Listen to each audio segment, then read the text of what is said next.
Okay, it's going to be a review of the new Ab Soul album. It's called Herbert. His real name is Herbert Anthony Stevens. Okay, so Ab Soul is he's become my favorite rapper. I've been waiting a long time for him to drop a new album. So it's been 6 years since his last album came out. Do What Thou Wilt came out, almost exactly 6 years ago. And it's finally here. So yeah, this is actually getting a track by track review. It's been a long time coming, and yeah, man, it was great, man. I've been listening to this nonstop, and I thought he really delivered here. It's more accessible. I do feel like if you weren't a big fan of the last album, or maybe it was a little bit too layered, a little bit too dark, this is something that I think everybody can relate to.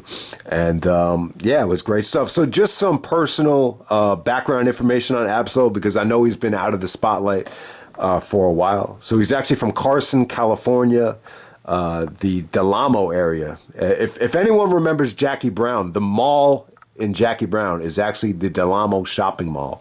And that's the same city that Ab Soul is from. So he's part of Top Dog Entertainment. That's his label. He grew up with Kendrick Lamar. Him and Kendrick were part of a group called Black Hippie. Kendrick has now left TDE, so I don't think we'll ever get a Black Hippie release. But yeah, you'll always associate Ab Soul and Kendrick together. They did songs called West Coast Wu-Tang. They did mixtapes together. Ab Soul is actually on Kendrick's first major release, Section 80. He actually got his own song called Ab Soul's Outro. But obviously, over the years, Kendrick blew up and went to Dr. Dre, signed with Aftermath, and he's become, one of the greatest of all time. And Ab Soul is, one of these guys that, is still kind of underrated, still kind of trying to make his way back up. I think he had a rough time after his girlfriend committed suicide. His girlfriend's name was Lori Jo, and she committed suicide right before he released his album called Control System in 2012, which was arguably the best album of that year. But it does kind of feel like that's what kind of took him down this negative path. And, he's definitely been through a lot. He actually was diagnosed with Steven Johnson syndrome, where his lip was actually all disfigured at 10 years old. And he's actually legally blind. That's why he has to wear shades. I think he actually needs a new cornea. So that actually, I guess he was born with the condition, and then it got worse when he was around the age of 10. And then on top of that, he's experienced a lot of loss. One of his best friends was Mac Miller. He passed away. His hype man, Doe Berger, actually passed away, leading up to the recording of this album. So yeah, man, he's definitely went through a lot. He attempted to commit suicide, earlier on this year, but thankfully he's all right. And, he's back with a vengeance, man. I thought this was definitely a great album. Now, his last album meant a lot to me. Do What Thou Wilt. Like, I stayed with it, and I tried to interpret a lot of it. And, a lot of what he said there I could really relate to with what happened within my family in real life. So I love the album, but I think this is a little bit more accessible. I think people that were a little bit baffled with the layering of the messaging will definitely find this a more enjoyable listen. And I think he hit a home run with it. I think he got a lot of variety here. I think it's personal. You really get to know him. And I think it delivers from a musical aspect, from a rapping aspect. You got DJ Premier closing out this. You got you even got Hit Boy, delivering one of his better beats. And, Ab Soul actually going over a Hit Boy beat. A little bit disappointed that this doesn't have a Wikipedia page. I'm like, Jesus, why not? So I don't have like the exact track list of producers in front of me, but we'll try to do the best we can. So like I said, man, it's getting a track by track review. 18 tracks, just about the right amount of tracks.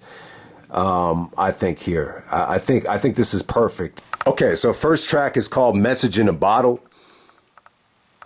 So this actually starts off with a voicemail from his grandmother. So this is almost like a play on the whole Kendrick Lamar. I believe his grandmother actually passed away, and he did a song called Pray.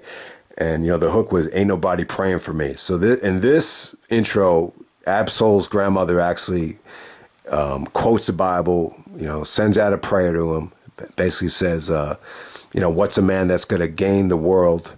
How is it profit if a man gains the world but loses his soul? His name is Absol. So that's definitely it was a beautiful way to actually start off the album, and almost like still paying tribute to Kendrick, even though Kendrick is not, part of the label anymore. But, Message in a Bottle to me, it was pretty cool. I mean, he really sounded almost angry on this song. Really going at a lot of, the criticism here. First they love me, then they hate me, then they love me again. There was even some really good, religious analogies with, if you think you could battle me, then fill up your bucket and let's go toe to toe. There's a lot of stuff like that. Every time there was actually a voicemail, I believe, from one of the label executives saying, yeah, that was hard, but you've been gone for 5 or 6 years, so you got to bring it. And then the beat just switches up before the guy's even done. So it's almost like he's letting you know that he's aware. He's aware that he's been gone 6 years. He's aware of the criticism, and he's going to lay it all out there. So, yeah, I thought this was a nice tone setter. It's probably one of the more layered tracks of the album from a lyrical standpoint. But, from a production standpoint and just... obviously he wasn't trying to hit a home run here, with trying to create, a monster single or anything like that. But, the message was good. Message in a Bottle. This message isn't going to unravel itself. So I like a lot of what went on here. Definitely one of the better tracks of the album, no doubt about it. And then we kind of jumped to him just kind of, returning to form. I thought No Report Card was amazing. It's such a simple beat, but it's just so speedy, and it's just so, the way he was flowing on this thing was just so unique. The way he was breaking up his, lines with just one word. So basically comparing himself to KRS-One. He called himself KRS-2. So KRS-One was always known to be like a teacher, a philosopher. His group is called Boogie Down Productions, which was BDP. So he had a great line which said, "This ain't BDP, it's TDE. Used to want to be on BET. Now I just BET," which was a great line. And my brother pointed that one out to me. Like, that totally went over my head at first. Obviously, BET is Black Entertainment Television. You always want to aspire to be on BET. But, I'm so over the head on everybody that I might as well be an extraterrestrial, basically comparing himself to an alien in the next line. So I thought that was dope. Just the way he was flowing here was just so unique. This is one of the best tracks he's ever done. It's just a really, really nice return to form. No Report Card. Obviously, this is playing on, taking people to school, educating, fans. Probably the most memorable line. Some people are going to think this is not a great line, but used to be a C student. Now, every time I go outside, I just see students. But I think it's a good line because it's almost like, I wasn't that great in school, but, since I've become a rapper, everyone's trying to, dig and see what I mean by what I say. Everyone wants to try to learn off of me, which is definitely legit. He even said that, he made Genius pop. I don't know if he started Genius, but a lot of people, including myself, went on Genius just to kind of, see what he was saying or seeing what he was saying behind the meeting. And it kind of ties into what he was saying about Malcolm X, that, when he was in school, he wasn't a good student, but, when he read the autobiography of Malcolm X, it was kind of, something that went off in him that, he wanted to do his own learning, his own research. So yeah, man, I thought that was definitely a dope track. Definitely one of the better songs of the album. If anyone had seen the live performance of that on YouTube, definitely check it out. It worked really, really well. And that leads us to Hollandaise. He has a voicemail from his friend just saying that, nobody could fuck with Herbert. Not even Absol could fuck with Herbert. Just saying, no one really knows this guy like I do. Like, he's really that good. Like, he knows how much work he put into. So stop all the criticism. And then from there we go to Hollandaise. All right, so with Hollandaise, You know, when this was released as a single, I gotta say, like, it didn't create a lot of buzz. It got some criticism. You know, there were some YouTubers out there that actually called it garbage or trash. But you know, I think sometimes when these guys do reaction videos, sometimes you need to wait until the album comes out before you shit on a track. I'll tell you, man, I didn't really care for it at first. I didn't feel the way I felt about this that I felt about, you know, the freestyle that he released in 2020, or even obviously Do Better. But it worked well. I thought Hollandaise really worked well within the concept of the album. I think the beat is good. I thought the energy was really, really good. And there were some really, really dope lines here. Talked about how he left the scene of a murder, and then he said, bitch, I'm Abraham Lincoln. I'm innocent. So he was talking about leaving the scene of a murder, but, you know, Abraham Lincoln is on a penny. A penny is a cent. So he's innocent like Abraham Lincoln. So, I mean, you could argue that it was kind of a corny line, but overall, I thought this was good stuff. And then there was a beat switch up. So for the album, he gave us an extra verse with a beat switch up, which is almost like a very chaotic, you know, soul beat. A lot of trumpets, a lot of jazz, and really kind of, you know, gives you an education lesson of how he fell in love with rap, you know, going back to the days of Criss Cross, which I could relate to because I was a huge Criss Cross fan. You know, that's how a lot of people got into rap. And he even talked about how he's been rapping since the days of America Online and dial-up. So it was really cool, man. I thought Hollandaise, the track, a lot of people were like, man, this track has no buzz. Like, this track, you know, didn't do anything. Why did they even release this as a single? I think the hook is the really only negative. The hook is kind of weird. It's almost like an auto-tune type of hook, but I would not say it's trash. And, you know, I would just say to some of you guys that come on here and criticize stuff, you know, there's certain singles where you can actually tell, like, he's releasing this for a reason. And because he released it early, this has been out for like 6 months, but when you hear it within the context of the album, there's definitely a comfort, there's a familiarity with it, and it makes you like it even more. And the same thing goes for Moonshooter. Moonshooter got some criticism. You know, Mike Seatown had like no reaction to it. It's like, I thought this was just okay. But I like it though, man. I thought it kind of created a mood of him being reflective, and yeah, I thought it was great. It's almost like him going back to these days, that type of thing, where, you know, these days, in order to become successful, you have to sell out. So this is almost like a fuck you to all the record executives that, you know, put so much pressure on him. You know, he just says, shoot for the moon and keep a gun around. With the, you know, in a world so cold, at least the sun is out. So it's almost like, you know, yeah, we know this life is fucked up and how much pressure there is, and you can't trust anybody, but, you know, the best you could do is just, you know, just do the best you can and just pray for the best. So I thought this was cool, man. He had some really good lines on this too. Like, I don't think the rapping really got a lot of respect. He said opting out. He said, opting out ain't an option in my profession. The industry was giving me indigestion, but opting out ain't an option in my profession. That was probably the best line of the whole thing. And you know, he even said anytime Ab-Soul says these days, he's referencing, you know, what he was going for in these days. He said, dropped out, you know, I came out the Porsche because these days. So if anyone got that these days line, he's still really kind of, you know, has the same feelings that he had at that time about the industry and you know, about selling out and what the shady record executives want. And the Joey Badass verse was cool, man. I thought it was good. I think there's a lot of similarities between Ab-Soul and Joey Badass.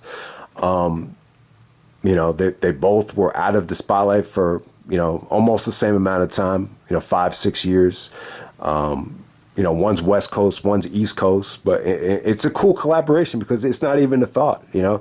It's funny, man. Everyone loves rap in the 90s, but, you know, a collaboration like this would have never happened, you know, back there in the 95-96 school year. And it's like, you can't even tell that one's from the West or one's from the East.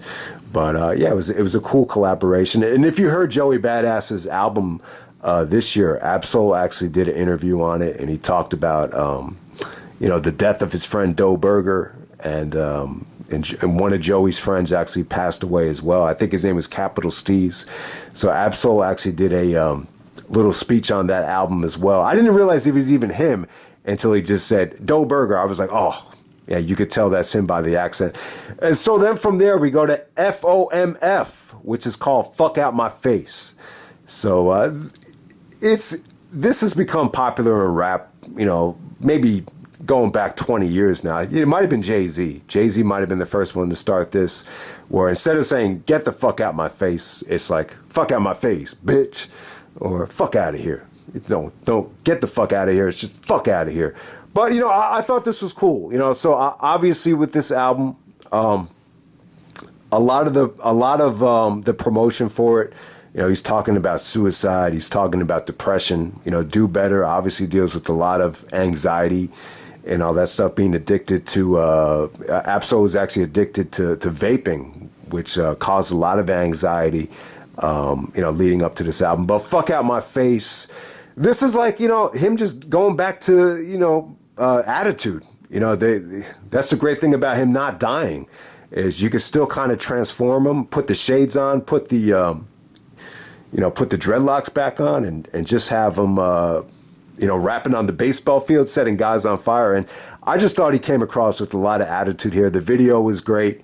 They had the TDE baseball jerseys on, and he just showed a lot of aggressiveness here, a lot of skill. The beat was hard. Everything about this song was hard. Definitely one of the better tracks on the album, definitely. So this is really the one song that, it adds a lot of variety. So it's not like we're just talking about depression. We're talking about all these different setbacks. Like, we still have an in-your-face, aggressive, up-tempo track. And there it was. FOMF, Fuck Out My Face. That's what it's called. All right, so the next track, Good Man. So it's Absol and Punch again. Punch, I believe he's one of the owners of TDE, Punch, if I'm not mistaken. So him and Absol have been doing tracks for years. I mean, they go back to some of the mixtape days. I believe they were actually on Target Practice. Target Practice might be my favorite Absol verse. But Punch, one thing about this album was the features weren't, even the Joey Badass features, they were all good. I wouldn't say any of them really blew me away.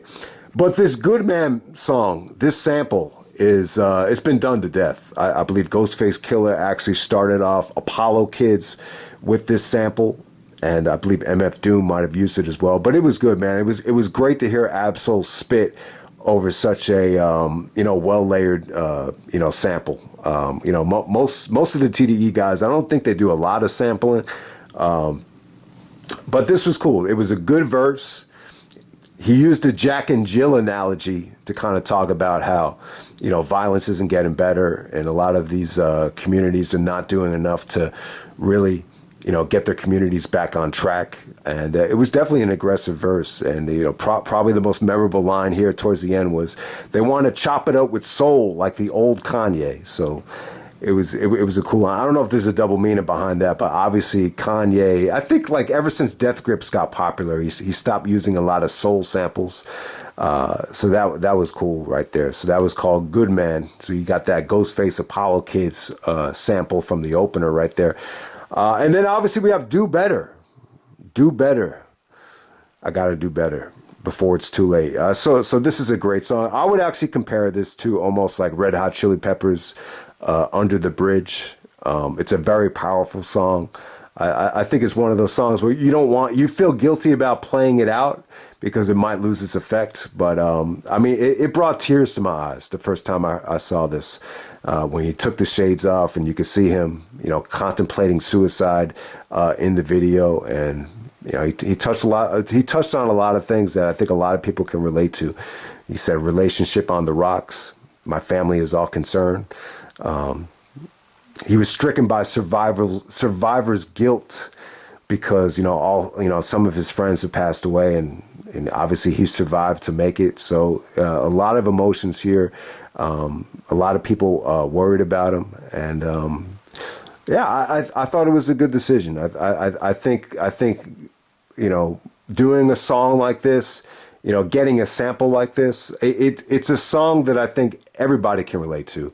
It's very accessible. I don't think you need to just be a rap fan to appreciate this. I think you could put this on for people that like any genre of music and they can relate to it. And obviously I can really relate to it as well. Because I know what it feels like, especially the relationship on the rocks part. Like, I know what it feels like, to have the pretty girl smile at you, or even having the pretty girl stalk you. And then, you make one mistake. And it's like, once they realize you're not going to be the Prince Charming, or once they realize you're not driven enough to provide me with a grand wedding, it's like they want nothing to do with you. So I think the relationship he was in with the girl from the Bronx, I believe her name was Coretta Sanchez. It sounds to me like they ended things on good terms, and it wasn't a nasty breakup. But obviously, he's not with her anymore. But yeah, man, he touched on a lot of different things here. I thought it was well executed.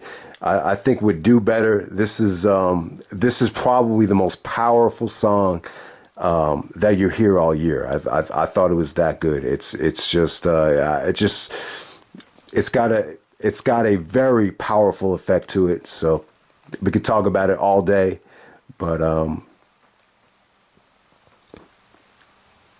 yeah, man, it's almost kind of sad, listening to this thing, but it was great. I think sometimes that's just the best thing to do, is just lay it all out there, talk about what you're going through, and that was probably the best approach. And sometimes that does work out. So sometimes it's almost like he's turning a negative into a positive with, talking about all that baggage and all that stuff that's corrupted him throughout the years. All right, so from there we go to Gangin' 'Em, featuring Fresh.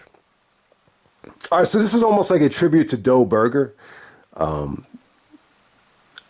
It's pretty much a tribute to all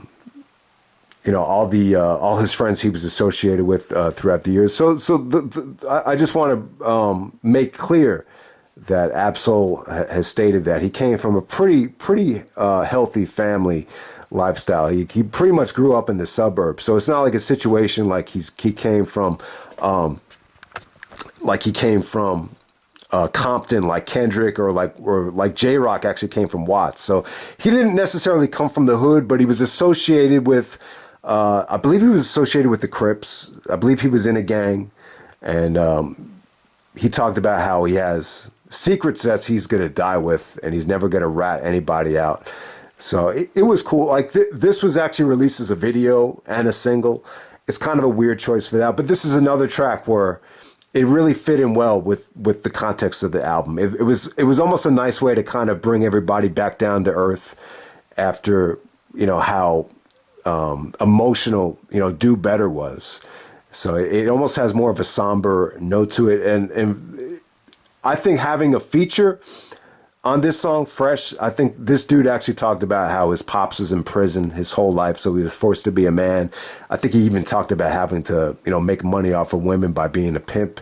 So obviously I think the dude he was on the track with had a little bit more connection to the streets, but it's almost like they're just paying homage to all the gang members that had passed away, and that they would never snitch on them if they were forced to. So a lot of the kind of a code of honor type of track to a lot of the gang mentality. So there we go from there. All right, The Wild Side, kind of, bringing, a little bit more of a intermission. This is a little bit more R&B driven, almost like a relaxing song. All right, so I did not. All right, so this is one part of the album where I felt like Control System had actually a better version of this. So this definitely felt like it was going to be more of the Rebellion from Control System. I thought Rebellion was actually, a little bit more soulful, a little bit more replay value, and probably had a better message. But The Wild Side, it was a nice slow paced beat, just to kind of, settle things down a bit. There really isn't any major verse here. There's a couple of lines at the end from Ab-Soul. He had one really interesting line where he said that, They whisper your accomplishments, but they yell for your failures. So that line really struck hard with me. And then he talked about God, God actually punish. He was talking about God being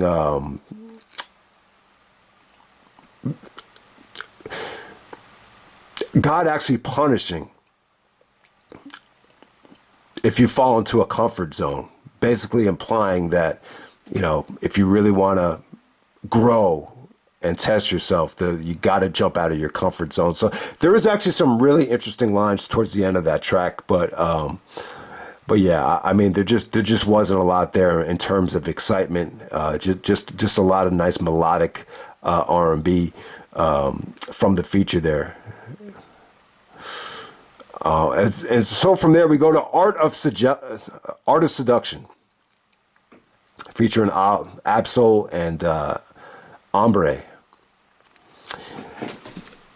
Okay, so with Art of Seduction, this is kind of a return to Absol, kind of going back to his love for sex, and so obviously he's had his ups and downs with previous girlfriends committing suicide, and a relationship being on the rocks, like he talked about in Do Better. But at the same time, I don't know if he's dating different girls or hooking up with different girls, but he was just kind of being a little bit explicit here with his sexuality. Honestly, I didn't think the song was as effective as Woman.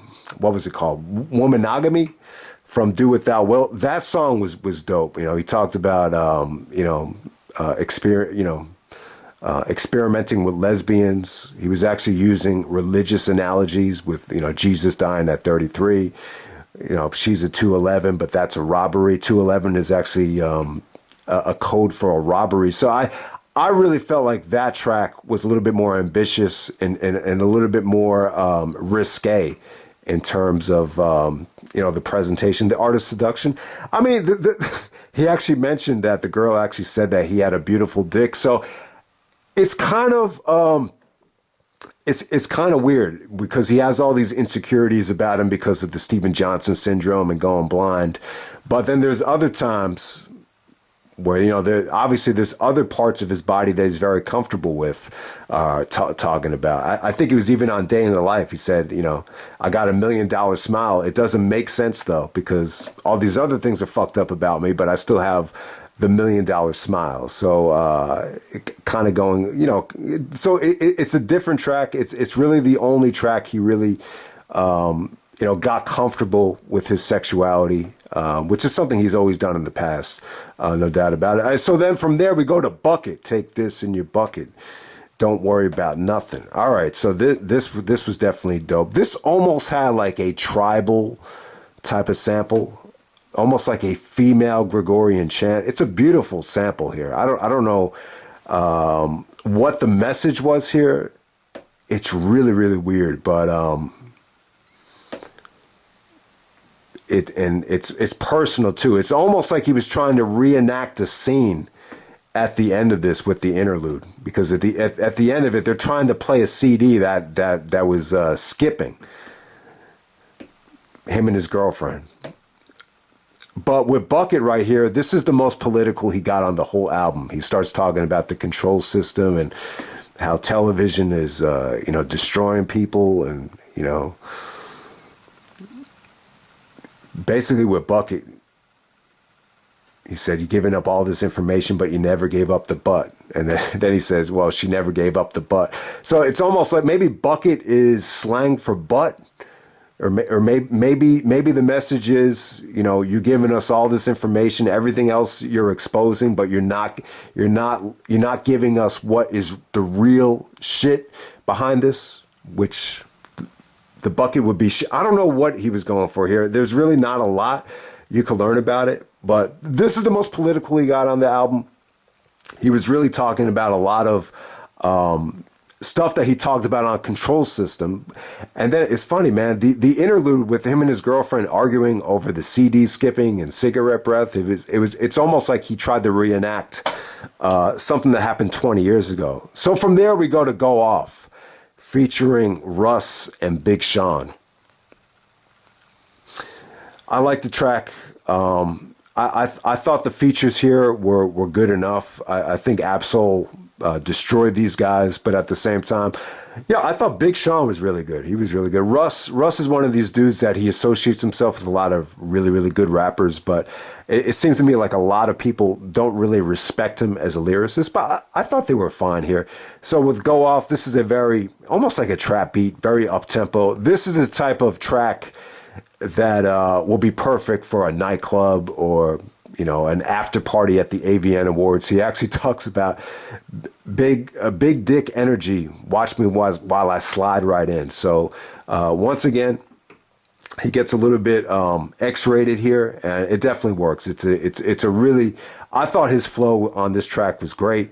I think it was up tempo. I think it, you know, it definitely has like a nightclub type of vibe to it. And you know, even if you're like, you know, watching an NBA team warm up, like if I was in the NBA and I wanted to warm up to something really up tempo and fast paced before the game, I think this would be perfect for it. And it kind of has a little bit of that lust and sexual explicit nature of it.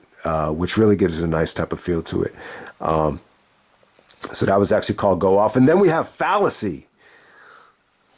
Fallacy is actually the Hit Boy track. So, yeah, Hit Boy actually has his little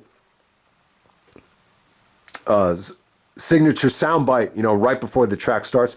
And this was cool. I thought it was a great track. You know, this is definitely one of the better Hit Boy beats. It's even better than a lot of the beats he gave Nas for the King's Disease trilogy. I thought it came across really well. This is almost him. It almost feels like he's being reborn. Like he's trying to get his love back for hip hop. You know, he talks about where he's from. You know, Carson, Delamo.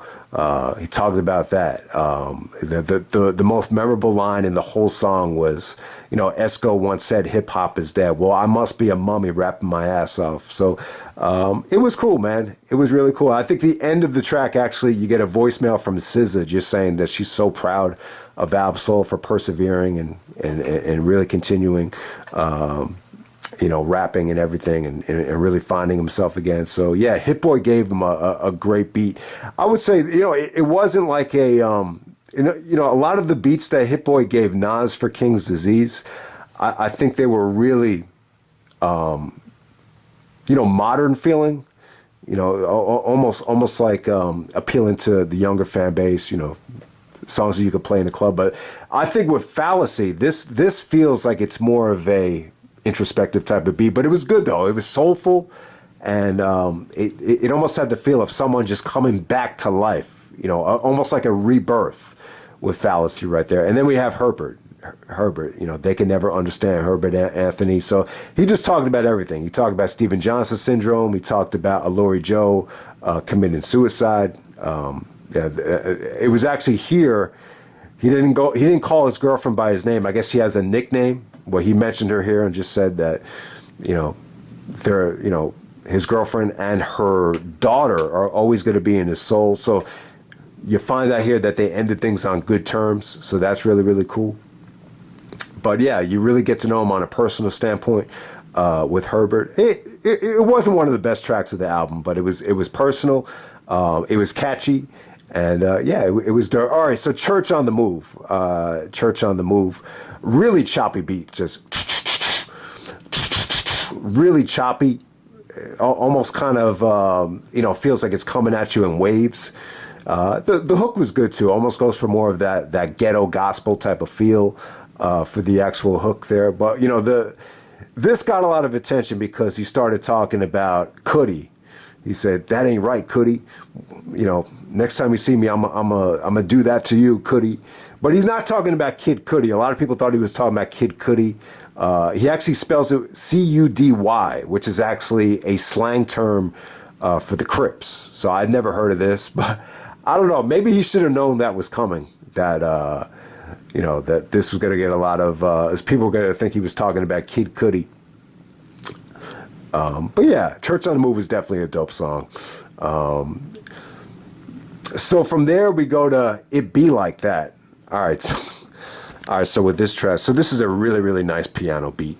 Really, really good song right here. So it almost has more of a sympathetic vibe where he's almost doubting himself. Like, my girl ain't mine no more. I can't reach the sky no more. My raps ain't mine no more. So it's almost like he's losing confidence. You feel bad for him. And then the mood really shifts. You know, it's the type of beat. I think Russ actually produced this beat. And then it's almost like he gets the power back. He's like, because I could fly again. The kite is mine again. My woman is mine again. You know, my rhymes are mine again. So it really, you get a nice little vibe here. He almost feels like he's very negative in the beginning. He's down and out. And you know, that one spark, it's almost like he's trying to get it back. So it's a really, really dope song. It's called It Be Like That. So it's a good song. All right, so probably the worst song on the album is called Positive Vibes Only. I thought Ab-Soul was good here, you know, especially the second verse. He talked about how 2021 was the worst year. You know, he almost got really depressed on some of the verses here, but it's almost like he went a little bit over the top with the production. And there's almost like a auto-tune type of hook.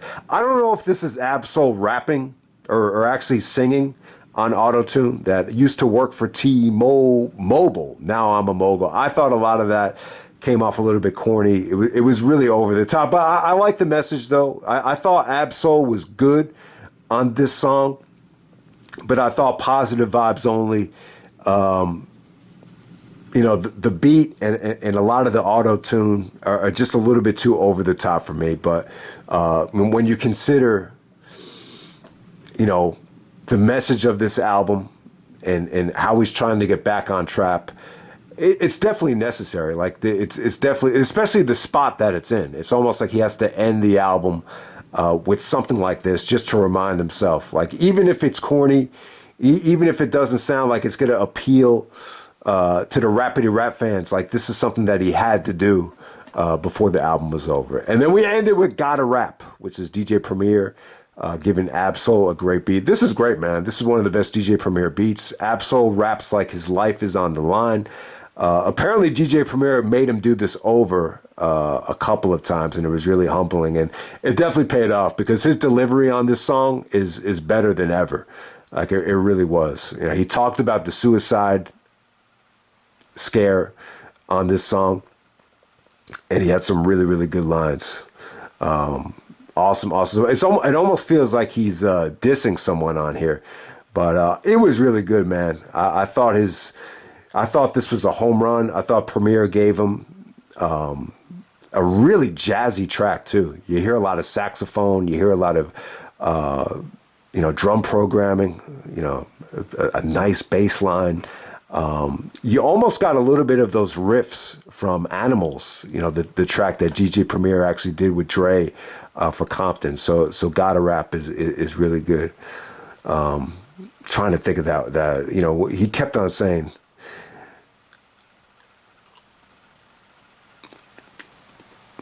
man, I forget what that line was, but yeah, there's some really, really good stuff on that from a rapping standpoint. This is just like pure friggin' rap. I'm sorry if I'm trying to remember. There's just so many great lines on this song. I can't remember exactly which one I was trying to go for. But yeah. Overall, I thought this was a great album. You know, yeah, obviously I'm biased, but, you know, I don't know if this is going to be album of the year. I'm really, really not sure yet. But I'll try not to be biased when I do a list at the end of the month. But yeah, man, you know, Do What Thou Wilt was very, very important to me. I really loved a lot of the messaging and the layering on that album. But yeah, man, this is definitely almost like a rebirth, a reintroduction, and yeah, man, it was just awesome stuff. You know, I've listened to this like 11 or 12 times, and I just haven't gotten tired of it. And some of the singles too, man, like Hollandaise and Moonshooter in particularly, like, yeah, I don't think they were intended to set the world on fire, but within the context of the album, there's definitely a familiarity to them. And yeah, they came off great. So I mean, so my top 5 tracks on the album, I'll give you my top 5 like Dead End Hip Hop does. I would say my favorite track is No Report Card. I just think the flow and the execution and the beat and you know the overall message was definitely great. So No Report Card. Obviously, Do Better. Do Better is going to go down as probably one of the more powerful rap songs ever. Then I Gotta Rap was great. Him and DJ Premier, they hit a home run. And, you know, this isn't the first time they worked together. They actually worked together on the Prime album. And DJ Premier actually used some of those scratches from Absol on this song. He actually used some KRS-One scratches. So this was vintage Premier, vintage stuff. Man, he really did hit a home run with Gotta Rap. So that'd be my third favorite. Fourth favorite would be, I'm gonna go with Fallacy. That's the Hit Boy song. And then at number 5, man, it's tough, man. I think I might have to go with Bucket. Bucket at number 5. The number 6 would be Fuck Out of My Face. Moonshooter, yeah, Moonshooter would be up there as well. I think I'll go with Moonshooter at number 5. I think Moonshooter has really grown on me. I really like that track. So that's pretty much it, guys. That's Absol with The Return to Form of Herbert. So just in closing here, I know this is a very ambitious video, and when you look at what a lot of these YouTubers do, they don't try to do track by track reviews. It's not that easy, and obviously you could see why. But yeah, I just want to say to Absol, if he ever hears the video, that yeah, just keep doing, you know, the stuff you want to do. Like, even if some of the messaging from albums like These Days or Do It That Well, even if they don't go over, you know, that well, you know, I think what's important is you just keep doing the stuff you want to do, because I think you're always going to have, you're such a great rapper that, you know, people are going to, you know, appreciate you and follow you no matter what. Like, even though a lot of those lines, you know, maybe they scare people away, or maybe they just, you know, didn't give it enough of a chance. Even guys like Mike Seatown, you know, someone that really tries to go above and beyond to understand stuff. Like, even he was a little bit put off by some of the lines. But I would just say, like, you know, just do the stuff you want to do, and whatever happens, happens, you know. You know, if people are gonna, you know, be scared and move on from it, then so be it. But just keep doing the stuff you want to make, because you're just, you know, such a talented rapper. You know, you could definitely feel it, you know, with your music. You know, you definitely have a lot of heart. You know, there's definitely a lot of energy there. There's definitely a lot of, you know, passion there.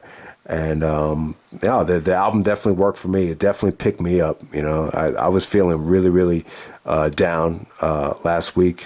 You know, a lot of the stuff you talked about and Do What Thou Wilt with, you know, hypocritical men, you know, letting women, you know, take over their lives. A lot of that stuff really did, you know, happen within my family. And, you know, I talked about that to my grandfather before he passed away, where, you know, you ever think about, you know, the creator being in the form of a woman, like, you know, and he would just say, like, you know, whoever would have thought something like that is just lost. Well, I don't know. Maybe you weren't lost, because that same woman, you know, might be taking over, you know, everything that guy worked for. So, you know, I think a lot of what you talked about is, was really interesting. And, you know, even going back to, you know, threatening nature, where, you know, the people that founded this country, you know, even though they were great men, supposedly, it's not like they didn't have their flaws. So yeah, man, I just really appreciate your work.